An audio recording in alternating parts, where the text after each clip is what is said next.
worship and say amen. Amen. First, thank you, family, and Overseer Moore for this opportunity just to be a part of this celebration. Dr. John David Brown. John was and is nothing short of a legend. Dr. John Brown was and is a legend. When I look at all of the things that he has done and all of the lives that he has touched, and the manner in which he has done it and what it means to so many people all across this country, all across the state, and particularly here in Birmingham, Alabama. This is the reason why I believe in giving people the flowers while they live. And right now, today, we have a special room, music room at New Hope Baptist Church that is entitled, is known now as the Dr. John David Brown Music Room, for his faithful service, for being a part of New Hope Baptist Church over 50 years. Amen.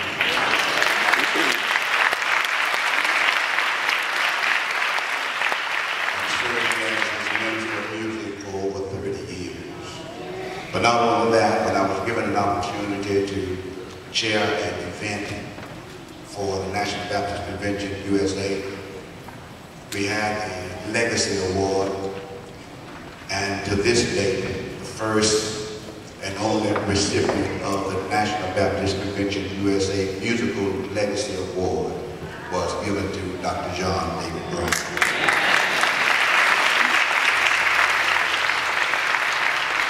I think of all of the things, and I can't help but my mind go back to all of the things that he's meant to me. And I can honestly say my ministry flourished because of the association and the relationship I had with John.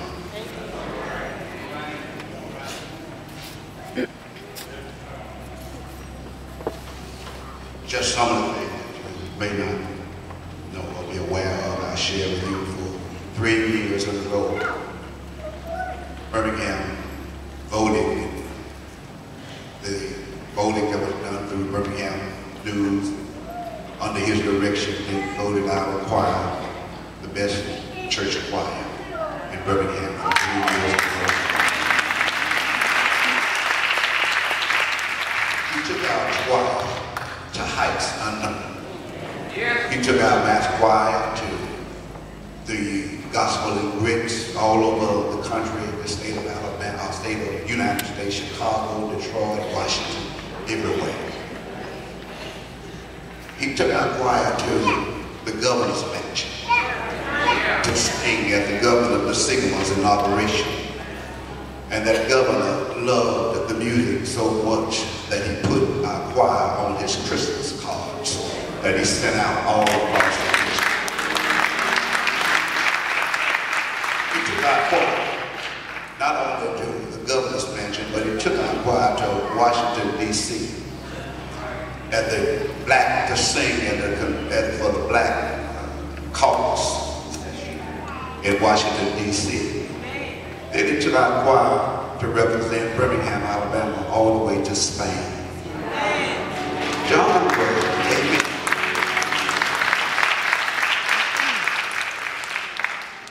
I think about all of the wonderful people that have been influenced by his ministry and that he's brought forth and presented to Birmingham, Alabama. Not only that's me, but I think about Ruby Boyd.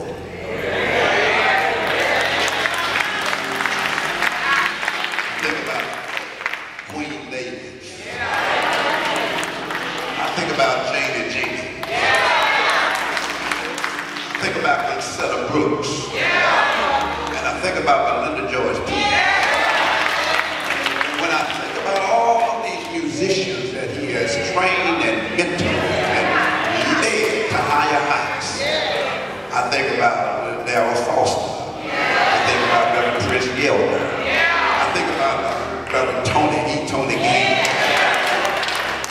think about his nephew, Brother Gregory Brown. I'm I'm trying my best to be as concise as I can, but it's just so much. Every church in Birmingham ought to be thankful for John David Brown. Every church. And I'll tell you why. Some may take exception to what I'm going to say, but I'm going to tell you what I believe is absolute truth. And that is that it was under the leadership of Dr. John David Brown that the churches began, that our church began with the band concept. That's right. Yeah, it was. It was, right? In our band, we had Trisha Watkins, we had Gregory Brown, we had Rita Tucker, and there was Jeffrey Perry, and Brother Billy Scott. And the band concept went out and it left from New Hope and it went all over Birmingham. Now you can't go in a church that doesn't have a band. You go to the Methodist church, it got a band. You go to the Catholic church, it got a band. But John Brown brought that concept into Birmingham, Alabama. And every church ought to be thankful for what he did. I'm finished. But John was dear and he is dear to my heart. I love him like a brother. We were like Sam and Dave. He knew me. He could read me. When I preached, he knew what I needed, he knew what I wanted. And he always delivered on time. I had a true experience in that city. I went to a doctor a few days ago, a long time ago, and I went to the doctor's office. And when I got there, I thought I'd be here early. My appointment was at 10, but I decided to go about 9:45. I thought if I got there early, I could get in early and get out early. But to my surprise, when I got there, I went and sat down in my seat at my newspaper, and I was waiting on them to call my name, and they didn't do it. So another man came in after I did, sat down for a few seconds, and they called him up. And I got a little bit disturbed, and I went up there and I said, listen, I was in here before he was, and my time is at 10 o'clock. She said, yes, your appointment is at 10 o'clock. You have to wait for your appointment.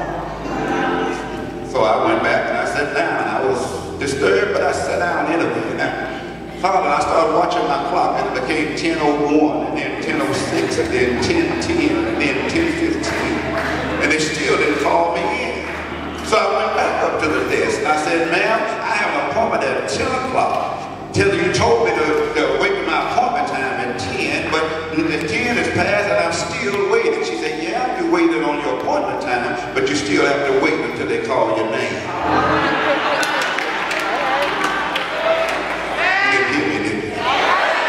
And after a while, some nurse came to the office at the door. She called my name, and when I was passing by, she said, the doctor will see you now.